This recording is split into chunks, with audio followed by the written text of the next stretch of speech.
एक महिला माझ्याकडे येत होत्या, त्यांना मायग्रेन होता, त्यांना निद्रानाश होता, त्यांना कंबरदुखी होती, त्यांचे गुडघे झिजलेले होते. आजकाल मेनोपॉजमध्ये होणारे त्रास सुद्धा खूप वाढलेत. खूप वाढले.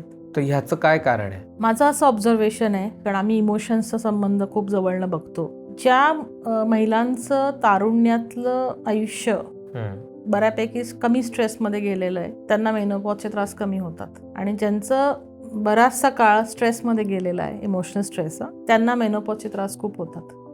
म्हणजे मला एक केस आठवते, त्या ज्या महिला होत्या त्यांचं काहीतरी 57 एज असेल आणि मेनोपॉजल सिम्पटम्स त्यांना 40शीत चालू झाले होते.